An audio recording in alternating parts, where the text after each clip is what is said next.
Hello student, good morning and welcome to my channel pro education. तो आज है 26 अगस्त और मैं लेकर आई हूँ आज के करंट अफेयर का मोस्ट इंपॉर्टेंट क्वेश्चन, जो बहुत ही सेलेक्टिव क्वेश्चन है और आने वाले सारे एग्जाम्स के लिए मोस्ट इंपॉर्टेंट है। तो प्लीज़ मेरे वीडियो को लाइक कर दीजिएगा, शेयर कर दीजिएगा और मेरे चैनल को सब्सक्राइब कर लीजिएगा और बेल आइकन प्रेस कर लीजिएगा ताकि आने वाले वीडियो का नोटिफिकेशन आपको मिल सके।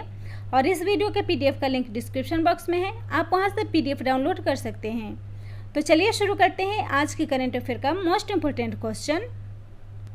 तो आज का पहला क्वेश्चन है, माई IAF मोबाइल एप्लीकेशन किस भारतीय सेना ने लॉन्च किया है?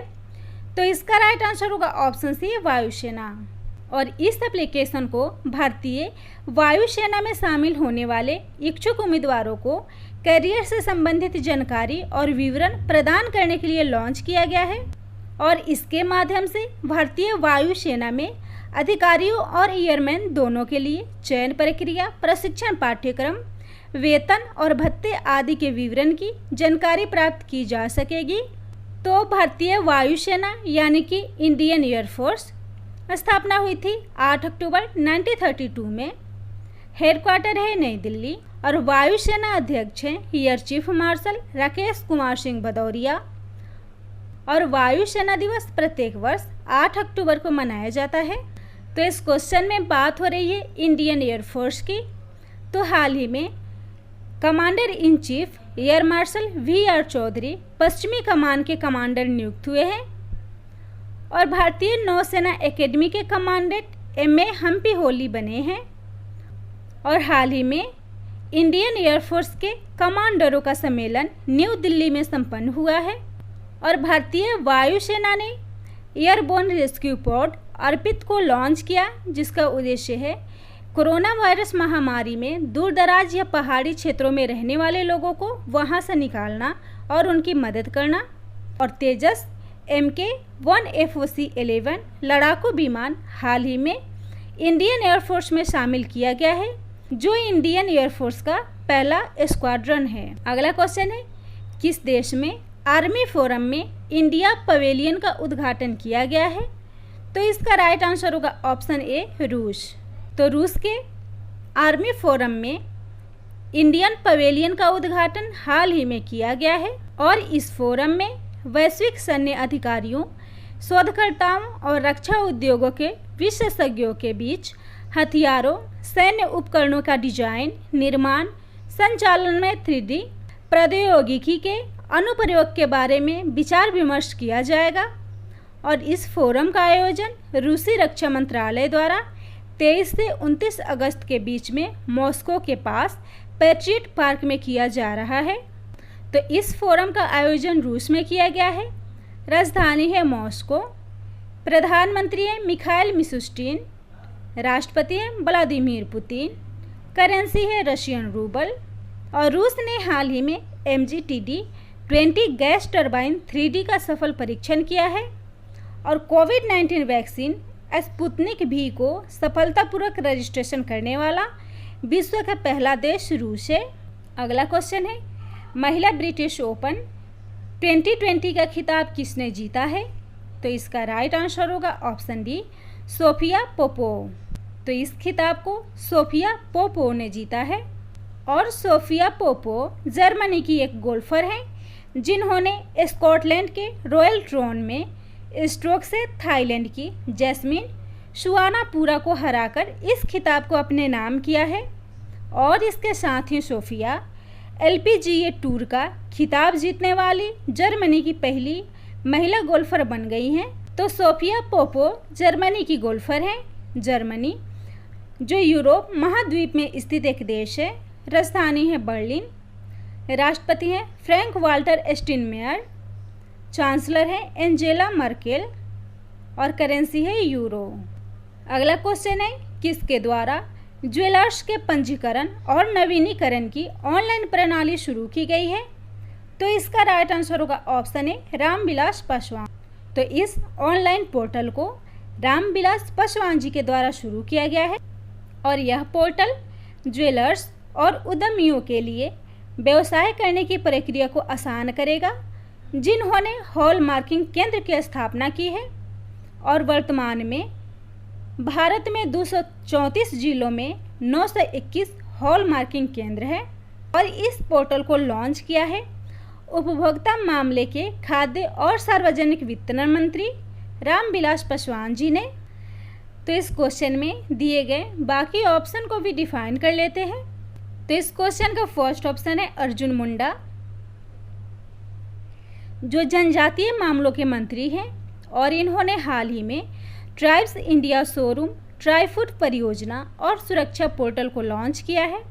राजनाथ सिंह, जो डिफेंस मिनिस्टर हैं, इन्होंने हाल ही में सृजन पोर्टल को लॉन्च किया है और साथ ही नौसेना नवाचार और स्वदेशीकरण संगठन को भी लॉन्च किया है। नितिन गडकरी, जो एमएसएमई, परिवहन और राजमार्ग मंत्री हैं, इन्होंने हाल ही में वेद कृषि पोर्टल और हरित पथ मोबाइल एप्लीकेशन को लॉन्च किया है।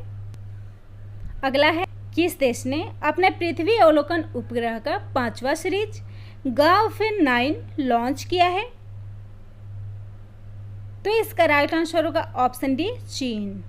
तो यह सैटेलाइट चीन के द्वारा लॉन्च किया गया है और यह सैटेलाइट लॉन्ग मार्च 2D रॉकेट द्वारा कक्षा में भेजा गया एक ऑप्टिकल रिमोट सेंसिंग सैटेलाइट है और यह सैटेलाइट यानी कि उपग्रह मुख्य रूप से भूमि सर्वेक्षण, शहर नियोजन, सड़क नेटवर्क डिजाइन, फसल उपज अनुमान और आपदा रोकथाम और उससे निपटने के साथ ही बेल्ट और रोड के निर्माण के लिए भी जानकारी को प्रदान करेगा। और यह लॉन्ग मार्च रॉकेट सीरीज का 343 मिशन और 2020 में चीन का 23वां मिशन है। तो यहाँ बात हो रही है चीन की। राजधानी है बीजिंग, राष्ट्रपति है शी जिनपिंग, करेंसी है रेनमिनबी और चीन में हाल ही में क्लीन योर प्लेट अभियान शुरू किया गया है, जिसका उद्देश्य है खाना की बर्बादी को रोकना। और विश्व में ई वेस्ट उत्पन्न करने वालों में चीन प्रथम स्थान पर है और हाल ही में ग्लोबल मैन्युफैक्चरिंग इंडेक्स 2020 में चीन को प्रथम स्थान मिला है और भारत इस इंडेक्स में तीसरे स्थान पर है। और हाल ही में पहला स्वतंत्र मंगल मिशन तियानवेन फर्स्ट को चीन ने लॉन्च किया है। अगला क्वेश्चन है, मुंबई शहरी परिवहन परियोजना के लिए भारत सरकार ने किसके साथ साझेदारी की है? तो इसका राइट आंसर होगा ऑप्शन ए, AIIB। तो इस परियोजना के लिए भारत सरकार ने AIIB यानी कि एशियन इंफ्रास्ट्रक्चर इन्वेस्टमेंट बैंक के साथ साझेदारी की है और इस परियोजना का उद्देश्य मुंबई में उपनगरीय रेलवे प्रणाली की नेटवर्क क्षमता, सेवा की गुणवत्ता और सुरक्षा में सुधार करना है। और 2011 की जनगणना के अनुसार मुंबई महानगर क्षेत्र 22.8 मिलियन की आबादी के साथ भारत में सबसे अधिक आबादी वाला महानगरीय क्षेत्र है और इस परियोजना के लिए भारत सरकार, महाराष्ट्र सरकार, मुंबई रेलवे विकास निगम और एशियन इंफ्रास्ट्रक्चर इन्वेस्टमेंट बैंक के बीच 500 मिलियन अमेरिकी डॉलर ऋण के समझौते पर हस्ताक्षर हुए हैं। तो AIIB, जिसका फुल फॉर्म होता है एशियन इंफ्रास्ट्रक्चर इन्वेस्टमेंट बैंक, स्थापना हुई थी 16 जनवरी 2016 में। मुख्यालय है बीजिंग, चाइना। अध्यक्ष हैं जिन लुकीन और मेंबरशिप है 102 कंट्री। तो यह बात हो रही है महाराष्ट्र की। राजधानी है मुंबई और मर्सर के रिपोर्ट के अनुसार 2020 में भारत का सबसे महंगा शहर मुंबई है। महाराष्ट्र के मुख्यमंत्री हैं उद्धव ठाकरे, राज्यपाल हैं भगत सिंह कोश्यारी, जिन्हें हाल ही में गोवा के राज्यपाल का एडिशनल चार्जेज मिला है। हाई कोर्ट है मुंबई, मुख्य न्यायाधीश है दीपांकर दत्ता। लोकसभा सीट है 48, राज्यसभा सीट है 19, विधानसभा सीट है 288। नेशनल पार्क है बोरीवली नेशनल पार्क और नवागांव नेशनल पार्क और भाभा परमाणु अनुसंधान केंद्र का हेडक्वार्टर मुंबई में स्थित है। और एशियन इंफ्रास्ट्रक्चर इन्वेस्टमेंट बैंक के बोर्ड ऑफ गवर्नर्स की वार्षिक बैठक हाल ही में संपन्न हुई है, जिसमें भारत की तरफ से भारत का प्रतिनिधित्व वित्त मंत्री निर्मला सीतारमण जी ने किया था और इस बार का थीम था AIIB 2030 supporting Asians development over the next decade. अगला क्वेश्चन है, UEFA चैंपियंस लीग 2019-20 का खिताब किसने जीता है? तो इसका राइट आंसर होगा ऑप्शन बी, बायर्न म्यूनिख। तो इस खिताब को बायर्न म्यूनिख ने जीता है और इस चैंपियंस लीग को पुर्तगाल के लिस्बन में खेला गया था, जिसमें बायर्न म्यूनिख ने सेंट जर्मन को हराकर यह खिताब अपने नाम किया है और बायर्न म्यूनिख का यह छठा यूरोपियन चैंपियन लीग खिताब है और यह UEFA द्वारा आयोजित यूरोप की प्रीमियम क्लब फुटबॉल टूर्नामेंट का 65वां सीजन था। तो इस क्वेश्चन में दिए गए बाकी ऑप्शन को भी डिफाइन कर लेते हैं। मैक्स वेरस्टेपेन, जिन्होंने हाल ही में 17वें एनिवर्सरी ग्रैंड प्रिक्स 2020 का खिताब जीता है। लुइस हैमिल्टन, जिन्होंने 2020 में 4 ग्रैंड प्रिक्स को अपने नाम किया है, जिसमें फर्स्ट है स्टाइरिन ग्रैंड प्रिक्स, सेकेंड है British grand prix, Hungary grand prix और स्पेनिश ग्रैंड प्रिक्स 2020। थर्ड है वोल्टेरी बोटास, जिन्होंने हाल ही में ऑस्ट्रेलियन ग्रैंड प्रिक्स को जीता है। अगला क्वेश्चन है, किस देश के ऑलराउंडर कैमरन वाइट ने संन्यास लेने की घोषणा की है? तो इसका राइट आंसर होगा ऑप्शन ए, ऑस्ट्रेलिया। तो कैमरन वाइट ऑस्ट्रेलिया के क्रिकेटर हैं और इन्होंने क्रिकेट के सभी फॉर्मेट से संन्यास लेने की घोषणा की है। तो कैमरन वाइट्स ने ऑस्ट्रेलिया के लिए 4 टेस्ट मैच, 91 ODI और 47 T20 मैच खेले थे और साथ ही उन्होंने 7 अंतर्राष्ट्रीय मैचों में ऑस्ट्रेलिया समिति के ओवर की टीम का नेतृत्व भी किया था। तो यह बात हो रही है ऑस्ट्रेलिया की। यह दुनिया का सबसे छोटा महाद्वीप और दुनिया का सबसे बड़ा द्वीप है। राजधानी है कैनबरा, प्रधानमंत्री है स्कॉट मॉरिसन और करेंसी है ऑस्ट्रेलियन डॉलर। तो इस क्वेश्चन में बात हो रही है प्लेयर्स के रिटायरमेंट की। तो इस क्वेश्चन से जुड़े करेंट अफेयर के कुछ इंपॉर्टेंट पॉइंट्स हैं। फर्स्ट है इकर कैसिलस, जो स्पेन के विश्व कप विजेता कप्तान और गोलकीपर है। इन्होंने हाल ही में रिटायरमेंट की घोषणा की है। महेंद्र सिंह धोनी और सुरेश रैना, जो भारतीय क्रिकेटर हैं और इन्होंने अंतर्राष्ट्रीय क्रिकेट परिषद से संन्यास लेने की घोषणा की है। और जर्मनी के फुटबॉलर बेनेडिक्ट फेडर्स ने भी रिटायरमेंट की घोषणा की है।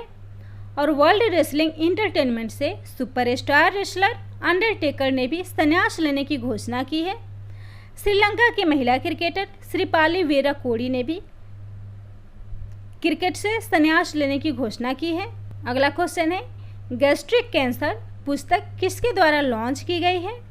तो इसका राइट आंसर होगा ऑप्शन बी, जितेंद्र सिंह। तो यह पुस्तक केंद्रीय मंत्री जितेंद्र सिंह के द्वारा लॉन्च की गई है और इस पुस्तक को केंद्रीय मंत्री जितेंद्र सिंह के द्वारा ऑन्कोलॉजी पर आयोजित 3 दिवसीय वर्चुअल सम्मेलन के दौरान लॉन्च किया गया और यह पुस्तक स्प्रिंगर हेल्थ केयर एजुकेशन के द्वारा प्रकाशित किया गया, जिसको लिखा है प्रसिद्ध चिकित्सक अशोक के वैद्य ने। तो अशोक के वैद्य, जिन्हें चिकित्सा के क्षेत्र में उत्कृष्ट कार्य के लिए 2009 में पद्मश्री पुरस्कार से सम्मानित किया गया था। तो इस क्वेश्चन के बाकी ऑप्शन को भी डिफाइन कर लेते हैं। फर्स्ट ऑप्शन है नवीन पटनायक, जो उड़ीसा के मुख्यमंत्री हैं और इन्होंने हाल ही में नवीन पटनायक जो उड़ीसा के मुख्यमंत्री हैं और इन्होंने the adventure of daredevil democrats नामक पुस्तक को लॉन्च किया। युवराज सिंह, जिन्होंने चेतन भगत द्वारा लिखी पुस्तक रिवॉल्यूशन 2020 को लॉन्च किया है और स्मृति ईरानी ने हाल ही में द स्वच्छ भारत रिवॉल्यूशन पुस्तक को लॉन्च किया है और साथ ही क्रॉनिक्स ऑफ चेंज चैंपियंस भी इन्होंने ही लॉन्च किया था। अगला क्वेश्चन है, DRDO अध्यक्ष जी सतीश रेड्डी का कार्यकाल कितने वर्षों के लिए बढ़ा दिया गया है?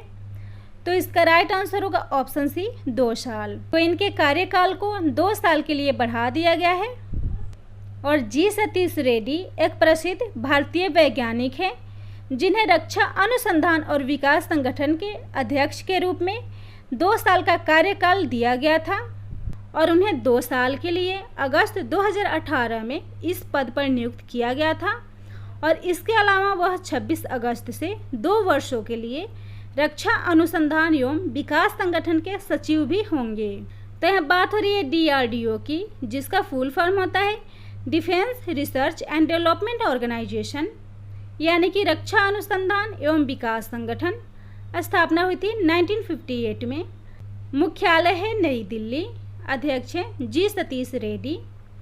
और DRDO ने हाल ही में ऑटोमेटिक मुद्रा सैनिटाइजिंग मशीन नोट्स क्लीन को विकसित किया है। अगला क्वेश्चन है डिजिटल सेवाओं के लिए सुपर ऐप किसने लॉन्च किया है? तो इसका राइट आंसर होगा ऑप्शन डी, टाटा समूह। तो सुपर ऐप को टाटा समूह के द्वारा लॉन्च किया गया है और टाटा समूह ने अपने सामानों की डिजिटल बिक्री के लिए इस ऐप को लॉन्च किया है। तो टाटा समूह के द्वारा लॉन्च यह एप्लीकेशन खाने पीने की ऑर्डरिंग, फैशन और जीवन शैली उपभोक्ता, इलेक्ट्रॉनिक्स एवं अन्य उत्पाद, बीमा और वित्तीय सेवाएं, शिक्षा, स्वास्थ्य सेवा और बिल भुगतान जैसे सेवा को मुहैया कराएगा। तो टाटा समूह जो भारत की सबसे बड़ी व्यापारिक समूह है और इसकी स्थापना जमशेदजी टाटा ने की थी। तो इसकी स्थापना हुई थी 1868 में। संस्थापक हैं जमशेदजी टाटा। मुख्यालय है मुंबई और चेयरमैन है नटराजन चंद्रशेखरन। अगला क्वेश्चन है स्वच्छता ही सेवा पुरस्कार 2019 से किस नवरत्न कंपनी को सम्मानित किया गया है? तो इसका राइट आंसर होगा ऑप्शन ए, NLCIL। इस अवार्ड से NLCIL को सम्मानित किया गया है। तो NCL इंडिया लिमिटेड ने पूरी नेवेली को प्लास्टिक मुक्त, स्वच्छ और हरे भरे परिसर में बदलने के लिए और अपने कार्यान्वयन में अत्यंत मूल्यवान योगदान देने के लिए इस पुरस्कार को जीता है। तो NCL इंडिया लिमिटेड के 3 यूनिट को इस पुरस्कार से सम्मानित किया गया है, जिसमें प्रथम रैंक मिला है NLC के टाउनशिप एडमिनिस्ट्रेशन ऑफिस को, सेकेंड रैंक मिला है थर्मल पावर स्टेशन फर्स्ट को और थर्ड रैंक मिला है माइनस सब स्टोर को। और इस पुरस्कार को स्वच्छता ही सेवा कार्यक्रम के अंतर्गत दिया गया है। तो स्वच्छता ही सेवा कार्यक्रम, इस कार्यक्रम को प्रधानमंत्री नरेंद्र मोदी जी के द्वारा सितंबर 2019 में शुरू किया गया था और यह स्वच्छ भारत मिशन का एक पहल है। तो NLC इंडिया लिमिटेड स्थापना हुई थी 1956 में। मुख्यालय है नेवेली, तमिलनाडु और इसके चेयरमैन एंड MD है, यानी कि CMD है राकेश कुमार। तो इस क्वेश्चन में बात हो रही है अवार्ड्स की। तो इस क्वेश्चन से रिलेटेड करेंट अफेयर के कुछ इंपॉर्टेंट पॉइंट्स हैं, जैसे हाल ही में छत्तीसगढ़ के दर्पण वेबसाइट और मोबाइल एप्लीकेशन को एलिट्स एक्सीलेंस अवार्ड 2020 से सम्मानित किया गया है। अंतर्राष्ट्रीय ओलंपिक समिति के नए मुख्यालय को US green building leadership award 2020 से सम्मानित किया गया है। और केम्पेगौड़ा को भारत और मध्य एशिया का सर्वश्रेष्ठ हवाई अड्डा चुना गया है। और गुस्ताव ट्रोवे नामक अवार्ड को भारत की सौर ऊर्जा संचालित नौका आदित्य को दिया गया है। अगला क्वेश्चन है किस आयोग ने सीमेंस द्वारा C&S इलेक्ट्रिक लिमिटेड के प्रस्तावित अधिग्रहण को मंजूरी दी है? तो इसका राइट आंसर होगा ऑप्शन ए, भारतीय प्रतिस्पर्धा आयोग। तो भारतीय प्रतिस्पर्धा आयोग ने इस अधिग्रहण को मंजूरी दी है। तो सीमेंस इंडिया जो रेल के साथ साथ सड़क परिवहन के लिए स्मार्ट मोबिलिटी संविधान की आपूर्ति करता है और यह इमारतों और ऊर्जा वितरित प्रणालियों के लिए बिजली उत्पादन और वितरण के क्षेत्रों पर कार्य करता है। और C&S इलेक्ट्रिक लिमिटेड विद्युत स्विच गियर, विद्युत सुरक्षा और विद्युत वितरण उत्पादों की एक श्रेणी के निर्माण पर कार्य करती है। तो भारतीय प्रतिस्पर्धा आयोग स्थापना हुई थी 14 अक्टूबर 2003 में। मुख्यालय है नई दिल्ली और अध्यक्ष हैं अशोक कुमार गुप्ता और इसके सचिव हैं PK सिंह। तो अगर मेरा वीडियो आप लोग को अच्छा लगता हो तो प्लीज़ मेरे चैनल को लाइक कर दीजिएगा, शेयर कर दीजिएगा और सब्सक्राइब कर लीजिएगा और बेल आइकन प्रेस कर लीजिएगा ताकि आने वाले वीडियो का नोटिफिकेशन आपको मिल सके। और इस वीडियो के PDF का लिंक डिस्क्रिप्शन बॉक्स में है, आप वहां से PDF डाउनलोड कर सकते हैं।